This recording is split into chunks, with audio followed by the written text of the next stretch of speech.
Well, let me say good morning, everyone, and thank you for being in our class today. I appreciate you being in this class. Appreciate your interest in our continued study of the Word of God. Believe it or not, this is week number 12 of 13 of our current study that is entitled Gospel Personages. Today we come to the story of familiar sisters Mary and Martha. By the way, you will find lesson 12 on page 113 of your study guide. Dr. Lloyd will complete this series, this study, next Sunday. So I thought I would begin this morning by saying to you, an average Joe can correctly choose between bad and good. The real challenge that we face is choosing the best over the better. I think Martha is a mirror image of many of our own personal struggles. She is actively engaged in good work, but sometimes to the neglect of more important priorities. The story is simple, but the lessons run very deep. So let me encourage you to be opening your Bible just now to Luke chapter 10 as we begin. Luke chapter 10. We're going to look at three verses as we start, 38, 39, and 40 from Luke chapter 10. As Jesus and his disciples were on their way, he came to a village where a woman named Martha opened her home to him. She had a sister called Mary who sat at the Lord's feet listening to what he said. But Martha was distracted by all the preparations that had to be made. She came to him and asked, "Lord, don't you care that my sister has left me to do the work by myself? Tell her to help me." Now, the setting of the text that you're looking at is the village of Bethany. It's a suburb less than 2 miles east of Jerusalem on the other side of the Mount of Olives. This is the first time, or should I say, this is the first time mentioned that Jesus is in the home of Mary and Martha, the sisters of Lazarus. I would say confidently that this is surely not the first time that they have met. I think they are close friends of Jesus, and I believe that the flavor of the text, I suspect that Jesus had an open invitation to their home whenever he wanted. For the past year and a half, Jesus has been traveling in Galilee and its surrounding areas. Now he is back down in Judea, and he can't help but rekindle this friendship. And just in my mind, you won't find this in the text, but just in my mind, thinking about their lives and thinking about their story, I would like to imagine Lazarus meeting Jesus at the Feast of Tabernacles and perhaps then telling his sisters, Mary and Martha, about it. And I sort of imagine them sending Lazarus back to Jerusalem the next day and saying, "Invite him to come to our house.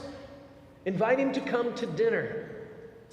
Well, he's too busy to come to dinner during the feast, and when it's over, though, Jesus makes his way to Bethany for a meal with these who would become his dear friends. Now, since Lazarus is not mentioned, and again, I'm just thinking out loud, but since Lazarus is not mentioned, I'm just wondering if he was one of the 72 that Jesus sent out. Well, Mary and Martha have worked together to prepare this banquet. That's the word we'll use. A banquet for their friend, a banquet for the famed Rabbi Jesus. And I think the ladies in our class today would agree that this is no small task to prepare a banquet for anyone. And I would suggest to you it's no small task considering that his smallest entourage would have consisted of no less than the 12 and himself. Mary and Martha apparently have a large home, and that culture would represent some degree of wealth. So once Jesus arrives, while all the work is going on and the sisters are working in the kitchen, Mary walks out and leaves her sister to do the rest of the work, whatever it happened to be, while she sits down at Jesus' feet and just listens to him talk, listens to him teach. Not only will her sister consider this rude, but it was interesting as I read in preparation for this, it would have also been considered culturally inappropriate. She is assuming the role of a Jewish disciple at the feet of a rabbi, which was characteristically reserved to be only a male position. So I just have this picture in my mind, Here is Martha, and she's racing back and forth. She's on the run, literally going between the kitchen and the banquet hall. And the more she goes back and forth, and the more she sees her sister out of the corner of her eye sitting at the feet of Jesus, the more upset she is. And finally, she just spews out her frustration all over Jesus with these words, "Lord, don't you care? Are you not aware of the fact that I'm in here doing all the work and my sister has just left me to do it all by myself? Tell her to get up and help me." It's interesting that with this, she not only blames her sister, but if I'm reading the text correctly, she's blaming Jesus a little bit as well for her frustration. And although I would say that Martha's a bit rude herself due to her frenzy, it's a bit presumptuous to tell Jesus what to do, but her request is still reasonable. She wants Mary to help her. There's a Greek word that's used just here that literally translated means to do her fair share. Will you tell her she needs to get up and do her fair share? It's the kind of word that is used in the Scripture to describe two oxen being put in the same yoke. And each ox needs to pull its own weight. So let's go back to the text now and add 41 and 42. "Martha, Martha," the Lord answered, "you are worried and upset about many things, but only one thing is needed. Mary has chosen what is better." Notice what he says. "And it will not be taken away from her." In my mind, I can almost hear a chuckle from Jesus as he corrects Martha. "Martha, Martha, Martha, you're so worried. You're so upset about many things." There are some manuscripts at verse 42 that read, "There are only a few things that are needed." And it is assumed that if that is the correct reading, Jesus could in fact be talking about the dinner preparations. He could be telling Martha, "You're going way too much trouble. You're preparing way too many things. You're making too much of a to-do about it all." I'm going to lean toward the fact that the present text is most likely correct and that Jesus is not talking so much about the meal as he is about his teaching. The only thing that is necessary, really necessary, is the Word of God. Whatever the case, I think the conclusion is pretty clear. Martha had the privilege of just sitting at Jesus' feet, listening to him, and yet in the midst of all that, she is so worried about making sure that everything is exactly right, that the meal is just so, that the banquet hall is just so, and she's so worried about all of that. In the midst of her worry and her frustration, she's missing him. She's missing him. Contextually, I will tell you that in 5 short months, he will be gone. And from a practical standpoint, I wonder if likewise we often go through life worrying about trivial matters, worrying about the things that in eternity are not really going to count for anything, and missing our divine appointments. So Mary, on the other hand, takes advantage of the circumstance. She takes full advantage of God in the flesh right there in front of her, right there in her own living room. She is sitting right at his feet. It is indeed a marvelous blip that Luke includes to cause us to think deeply about what really matters, what truly matters. Well, that's going to bring us now to the second of 3 texts in the lesson today, the sickness and death of Lazarus. I'm going to ask you to move to John now, chapter 11. John 11. We're going to begin with the first 6 verses. John 11. Now, a man named Lazarus was sick. He was from Bethany, the village of Mary and her sister Martha. This Mary, whose brother Lazarus now lay sick, was the same one who poured perfume on the Lord and wiped his feet with her hair. So the sisters sent word to Jesus, "Lord, the one you love is sick." When he heard this, Jesus said, "This sickness will not end in death. No, it is for God's glory, so that God's Son may be glorified through it." Jesus loved Martha and her sister and Lazarus. Yet when he heard that Lazarus was sick, he stayed where he was 2 more days. Let's pause in the story right there. In verse 1, John introduces his readers for the first time to all three siblings, Lazarus, Mary, and Martha, and their hometown of Bethany. According to verse 2, John assumes his audience is already familiar with these siblings. I don't know, perhaps John expected them to have already read the two accounts of Mary and Martha. In the passage previously read in Luke chapter 10, 38 to 42, we read all about Mary sitting as a student at his feet and, of course, leaving her frustrated sister to the kitchen duties. The second story, specifically mentioned in verse 2, would take place just 1 week before Jesus was crucified. It was when Mary lavishly anointed Jesus' feet with an expensive pint of very, very rare perfume. And we'll talk about that story in just a few moments. So before John even tells the story, the assumption is there that his audience already knows a good bit specifically about these women. It is understood that they were close friends of Jesus. It is also understood that they were women of faith. Martha of the practical kind of faith, and Mary of the lavish and worshipful kind. But you know, we know little of Lazarus. But apparently he was a man of means. He was a man of some prominence. And Lazarus becomes critically ill. It could not have come at a worse time. Jesus has been skirting the boundaries of Judea since the Jerusalem Sanhedrin basically put a contract out on him after the last two feasts. His demise now is only about 2 months away. And now Lazarus needs him in Bethany, just 2 miles from Jerusalem. And at this time in his life, that is the heart of a hotbed of danger for the Lord. Banking on their friendship, Mary and Martha send a messenger or messengers to Jesus. I think it's interesting to note that they don't actually ask Jesus to come to Bethany.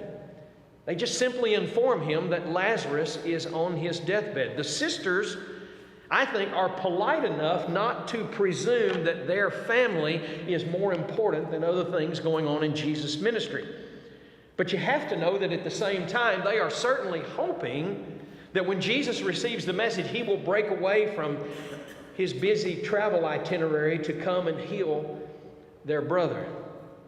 Apparently, they even wait until his condition is very critical. It has now come to the point that if Jesus does not intervene, then the conclusion is obvious: Lazarus is going to die.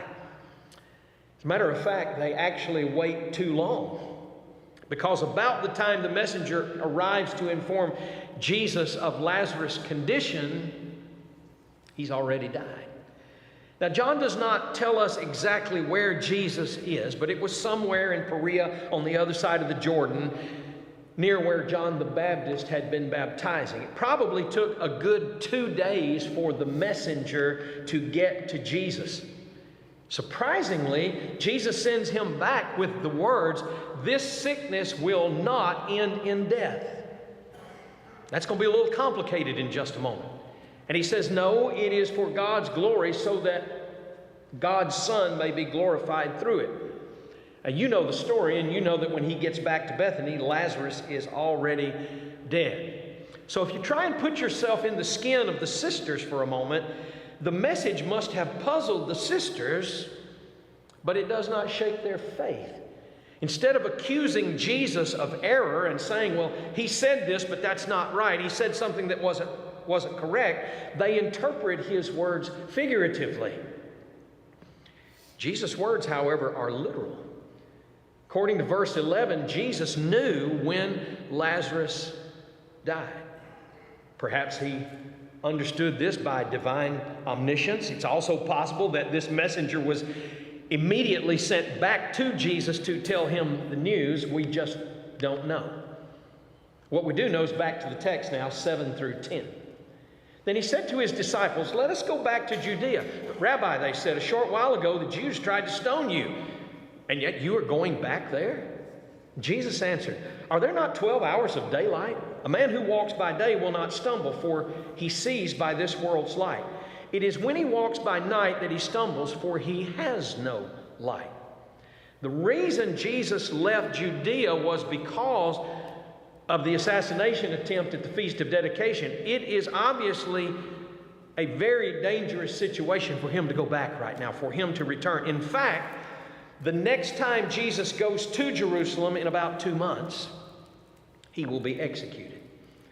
The disciples are aware of this danger and thus protest Jesus' suggestion of returning to Judea. And Jesus responds with this enigma about 12 hours in a day. I found this very interesting because that's about the length of my workday. The length of the Jewish workday was 12 hours. In other words, the point he is making is Jesus' work for God is not yet finished. And until his mission is complete, until his work is indeed finished, no one is going to lay a finger on him. Now, although Jesus is very cautious not to put himself in that situation because it is not yet his time, no one, even in Jerusalem, is going to prematurely kill him. Jesus is not the one in danger here. It is those who brazenly ignore God's plan, those who walk in darkness, as he says.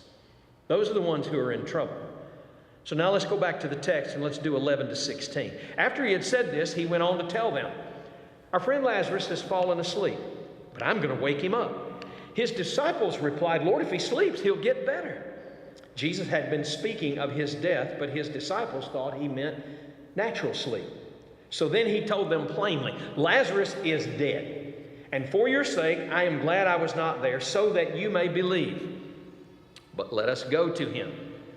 Then Thomas, that Dr. Lloyd talked to us about last Sunday, called Didymus, said to the rest of the disciples, "Let us also go that we may die with him." One more time, Jesus is misunderstood.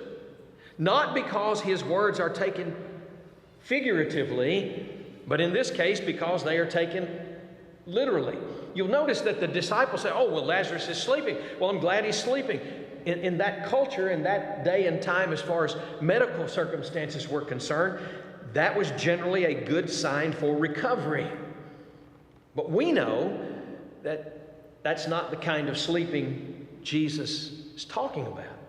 By sleep, he was talking about death. And this is especially appropriate for those of us who are believers, for whom death is supposed to be viewed as a happy experience. And because the disciples don't get it, because they're confused and they're misunderstanding what he is saying, he's pretty plain. He just blurts it out. He says, "No, listen, Lazarus is dead." Now we have to remember that Jesus is able to see the end from the beginning. He not only knows that he's going to bring Lazarus back to life, but he also knows that by doing so, that's going to help the 12 gain new ground in the development of their faith. I think it's interesting that Thomas, in this case, stands out as a leader of the group. Dr. Lloyd pointed out so well last week that Thomas always gets a bad rap. You know, we give him a bad reputation and we attach that phrase, doubting Thomas, to him. But Thomas stands out here as a leader of the group, and apart from the 4 list of apostles that are provided in the New Testament, Thomas is only mentioned 2 other times. He's mentioned after the resurrection. Thomas went fishing with Peter, that's John 21. And of course, the most famous Thomas passage, the one we looked at, John 20, where he doubted that Jesus had risen from the dead. And I find it interesting because that's something that could also very well be said of all the other 10 apostles prior to seeing Jesus. But you know, let's give Thomas a little credit. At this point, Thomas has enough faith to die with Jesus. He knows what the geopolitical circumstance is of the day, of the time, and he clearly understands the danger of Jesus returning to Judea.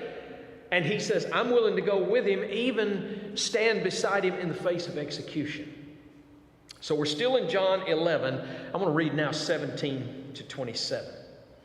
On his arrival, Jesus found that Lazarus had already been in the tomb for 4 days. Bethany was less than 2 miles from Jerusalem, and many Jews had come to Martha and Mary to comfort them in the loss of their brother. When Martha heard that Jesus was coming, she went out to meet him, but Mary stayed at home. Lord, Martha said to Jesus, if you'd been here, my brother would not have died. But I know that even now God will give you whatever you ask. Jesus said to her, your brother will rise again. And Martha answered, I know he will rise again in the resurrection at the last day. Jesus said to her, I am the resurrection and the life. He who believes in me will live even though he dies. And whoever lives and believes in me will never die. Do you believe this? Yes, Lord, she told him. I believe that you are the Christ, the Son of God, who was to come into the world.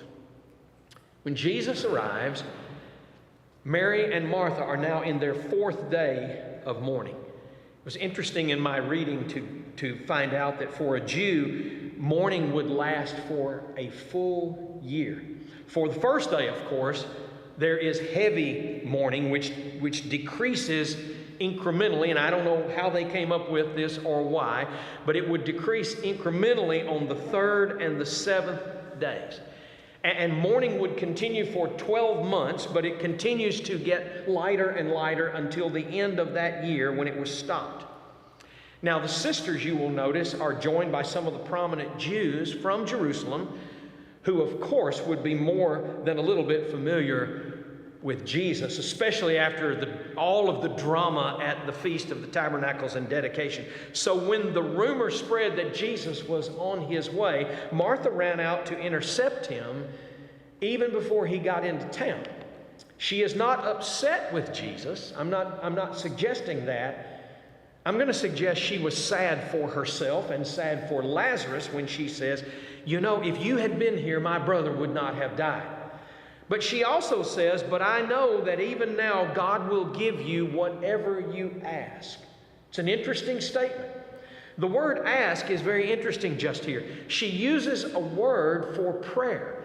And that particular term, the particular term Martha uses, is proper upon the lips of an inferior asking a favor of a superior. Remember, Jesus had sent the message back to Martha with the promise that Lazarus would not die and that through his sickness, both he and God would be glorified. We got a little issue here. Lazarus is dead. Matter of fact, as we'd say, he's doorknob dead. Now, she would not and could not blame Jesus for not healing Lazarus. After all, the message had gotten to him too late. But the message Jesus sends back does not seem to gel with the fact that her brother Lazarus is now in the tomb. He's dead. Therefore, Martha, unshaken in her faith in Jesus, interprets his words spiritually to mean that Jesus would indeed raise Lazarus up on the last day, on judgment. And folks, I think we understand Jesus is our hope at judgment. He's our only hope. And what a blessed hope he is. And he is reminding her and reminding us that he is indeed the resurrection and the life. Now, John has just shared number 5 of the I am statements that Jesus makes. And if there's anything that you ever underline in your Bible, this is a good statement to underscore. I am the resurrection and the life. She's saying, you know, Lord, I know you're going to raise him up in the last day, and when judgment comes, he'll be resurrected again. And I can just sort of see him smile a little bit as he says to her, I am the resurrection. You're looking at the resurrection. And it triggers something in Martha. And she makes a confession about Jesus that I would argue rivals even Peter's great confession. I believe you are the Christ. I believe you are the Son of God who was to come into the world. And you read that and you say, God bless Martha for seeing that, for recognizing that, for saying that. So what about Lazarus? And what about resurrection and life? 4 days his body has been in the tomb, and Jesus has just now made it to town. Martha has made her great confession that she does indeed believe that Jesus is the Christ, the Son of God. And she says to Jesus, if only you had been here, Lazarus would not have died. But I believe that if you ask God, that he will grant your request to bring my brother back. And Jesus says to her, Martha, I am the resurrection I am the life. It is standing right before your very eyes. So we go back to the text. After Martha's great confession, we've still got someone else to deal with. We read now 28 to 37. And after she had said this, she went back and called her sister Mary aside. The teacher is here, she said, and he is asking for you. When Mary heard this, she got up quickly and went to him. Now Jesus had not yet entered the village, but was still at the place where Martha had met him. When the Jews who had been with Mary in the house comforting her noticed how quickly she got up and went out, they followed her, supposing she was going to the tomb to mourn there. When Mary reached the place where Jesus was and saw him, she fell at his feet and said, see if you've heard these words before, Lord, if you had been here, my brother would not have died. When Jesus saw her weeping and the Jews who had come along with her also weeping, he was deeply moved in spirit and troubled. Where have you laid him? He asked. Come and see, Lord, they replied. And then that statement, Jesus wept. Then the Jews said, see how much he loved him. But some of them said, could not he who opened the eyes of the blind man have kept this man from dying? It seems textually that Mary was not aware that Jesus has come until Martha returns and shares that. She pulls Mary aside privately and informs her, the teacher is here. Jesus has now made it. And as we might expect, she immediately gets up and she bolts for the door. Sort of think of Peter running to the tomb, you know. And her friends who had come from Jerusalem to console her, they don't know what's going on. And they're concerned that she runs out of the house so quickly. And they follow her to see maybe if she needs a shoulder to cry on or a strong arm to hold her. And she leads them right to Jesus. For whatever reasons, and I don't know what they are, Jesus is still outside the city limits. Perhaps he's at the graveyard. Perhaps he's avoiding a crowd, the popularity and the danger that would come, obviously, with him entering the city. Or perhaps he just wants to have a little private word, a private interview with Mary, just like he had with Martha. After all, remember, Jesus had asked for her. And when Mary arrives, you notice what she does? She falls at his feet. And I couldn't help but think this week, she seems to be so comfortable right there. So comfortable at the feet of Jesus. And she repeats verbatim the words of her sister. She too believes that Jesus could have healed her brother. And you just wonder how often in the previous week before he got there, those two sisters, as they mourned together and grieved together and talked to one another, how often during that time they repeated to each other the words, if only Jesus were here. If only Jesus had been here. It is interesting that with the same words Martha speaks, she brings Jesus into a theological discussion. Think about it. If only you had been here. And so she brings Jesus into a theological discussion that they have. And yet Mary speaks the exact same words, and instead of a theological discussion, Mary moves his heart. And I read this and I thought, oh, how the human is so intermingled and so mixed with the divine in this text. You know, we talk about Jesus being both human and divine and wearing both of those mantles at the same time. You want a text that shows the two mixed together.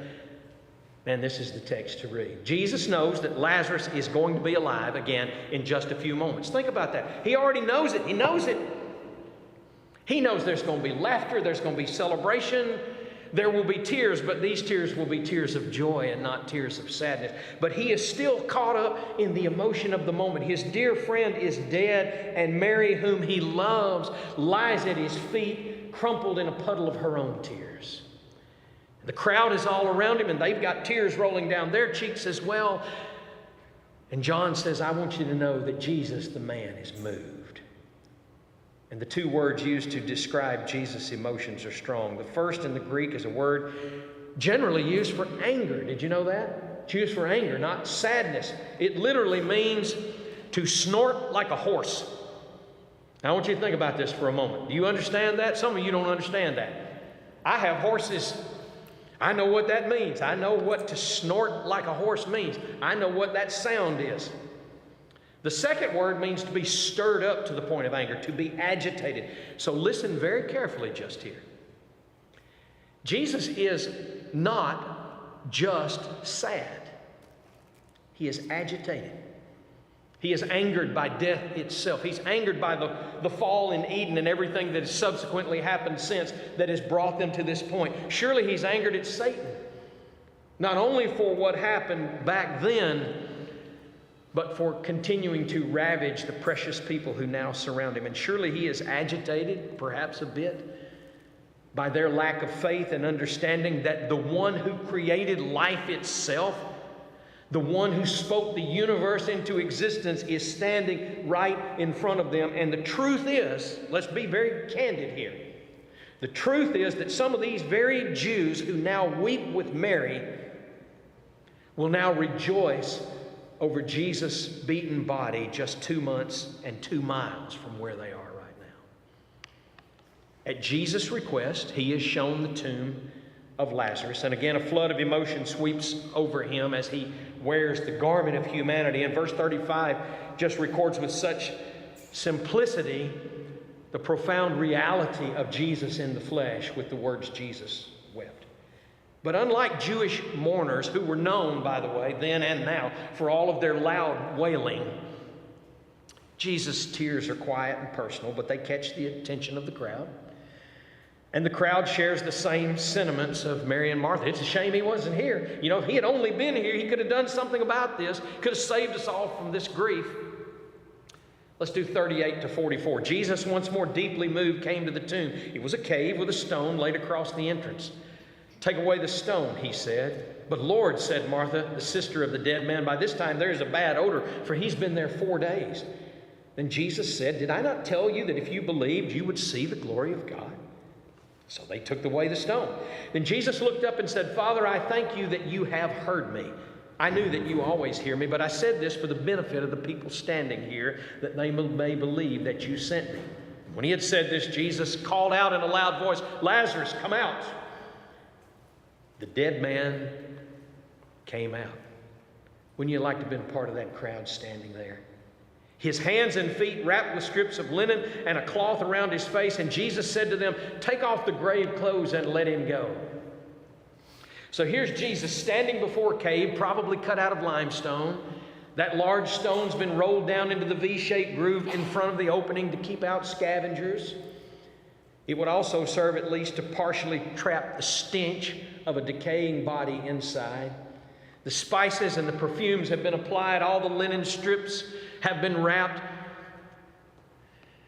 And even 75 pounds, which was not abnormal for an honorable burial, would not ultimately and eventually be sufficient to cover all the odor. So when Jesus orders the stone to be removed, of course, Martha protests, it's going to stink, Lord. I'm not sure we need to do that. You know, one of the worst insults to a Jew would be to disturb his grave. And although moving the stone would not commit an offense, it was a needless step in the wrong direction as far as everybody was concerned. And Jesus could remove the stone, do you realize, by just speaking the word? He could empower Lazarus to kick it out of the way as he exited the tomb. The stone was not the barrier, it was their lack of faith. And so by having them remove the stone, he's eliminating 2 barriers at once. Removing the stone is the first preparation for the miracle, and his prayer is the second. You notice he prays not for his own benefit, but for the crowds. He doesn't ask God to perform the miracle. He thanks him for having already done it. And that clarifies 2 very important things. First, Jesus is sent from God. God has granted him divine power, and as Jesus says, he always listens to him. He's not just God's man. He is the God-man. And second, the miracle is evidence. It's not entertainment. You see, Lazarus, have you thought about this? Lazarus is going to die again someday. Lazarus got to die twice. He will die again someday, and these people are going to have to go through all this same grief all over again. So if they don't see him as Lord in this, they've missed the point entirely. And so Jesus calls out, Lazarus, come out. I don't know if he had to call out loudly so the man could hear him all wrapped up and stuffed in the back of the cave. Probably unlikely, since Lazarus' soul's not even located in the decaying corpse at the moment. I think he does it for the same reason he does the prayers, for the benefit of the crowd. And when he does this, all the wailing's going to stop. You ever thought about that? They stopped wailing, they stopped sniffing, they stopped talking, they started watching and listening, and here he comes, wrapped head to toe. One commentator I read suggests that generally their feet were wrapped together. And so all Lazarus could do was hop to get out of there. Can you imagine that? And when you think about it, to me, it adds a little bit of humor to this whole thing as you picture it in your own mind. Jesus says, unwrap him and let him go. Friends, the feeding of the 5,000 was the high point of the Galilean ministry. You've just read the high point of the Judean ministry and the prelude to Jesus' own resurrection. Well, we've got a third text that we want to look at, and that's Mary's anointing of Jesus for burial. I'll tell you chronologically, it fits between the time Jesus arrived in Bethany and the triumphal entry. John 12, 1 through 8. 6 days before the Passover, Jesus came to Bethany where Lazarus lived, whom Jesus had raised from the dead. Here a dinner was given in Jesus' honor. Martha served, while Lazarus was among those reclining at the table with him. Then Mary took about a pint of pure nard, an expensive perfume. She poured it on Jesus' feet and wiped his feet with her hair. And the house was filled with the fragrance of the perfume. But one of his disciples, Judas Iscariot, who was later to betray him, objected. Why wasn't this perfume sold and the money given to the poor? It was worth a year's wages. He did not say this because he cared about the poor, but because he was a thief.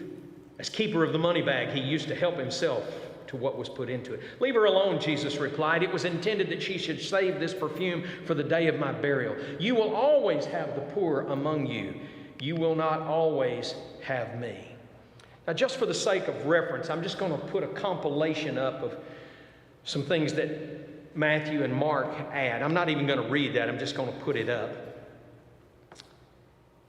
But I want you to just think very carefully about this setting. And the one thing from the compilation that we read at the end is Jesus says, I tell you the truth, wherever this gospel is preached throughout the world, what she has done will be told in memory of her. So John, in his account, gives us a time marker. And he tells us that this was the last week before the death and the burial of Jesus. Do you realize that almost half of John's gospel is given to the last week? Matthew uses more than a third of his gospel to talk about the last week, and Mark uses nearly 40%. And you know the story. Jesus attends a dinner in Bethany, I think likely to celebrate raising Lazarus from the dead. To me, now this is just to Jim personally, with all that Jesus had on his mind, knowing his fate as he came to Jerusalem for the Passover, it's remarkable to me that he attends the dinner at all. I don't think I'd feel too much like socializing right now, celebrating right now. I believe this dinner to be likely at the home of Simon the leper, with Martha serving as hostess. Some commentators will actually suggest that Simon somehow was related to Mary and Martha and Lazarus. We don't know for sure. But in the midst of this supper, Mary gives this remarkable gift to Jesus. Now, it was not unusual to wash the feet of a guest. You invite somebody to their house, you wash their feet when they come in. It was unusual to do it during the meal itself, and it was certainly unusual to use this extremely costly perfume and to use her own hair as a towel. I want us to understand that this was an act of remarkable humility. Whenever a guest entered a home, usually the guest's feet were washed with water, and then on your head, they dabbed a small amount, just a dab of oil or perfume. Here, Mary uses all of her precious and very costly perfume to anoint the feet of Jesus. And as valuable as it was, there she is at his feet. To wash the feet was the task of the most lowly servant, the most lowly slave. And then you think about the cost, 300 denarii. A year's worth of wages for a working man. It was a lot of money. Just ask Judas. Dr. Lloyd will talk to us more about him next week. And here's this grateful, humble woman who did some things that Jewish women just did not do. She unbound her hair in public. She wiped the feet of Jesus with it. And she demonstrated her devotion to the one that she called Lord.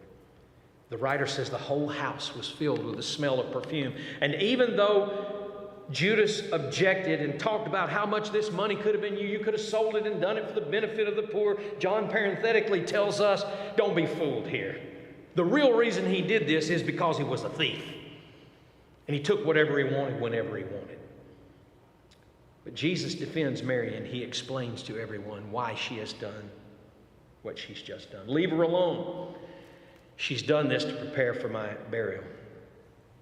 And it is Mark who tells us that wherever the gospel is preached in the whole world, her story will be told as a memorial to her. We're telling it this morning.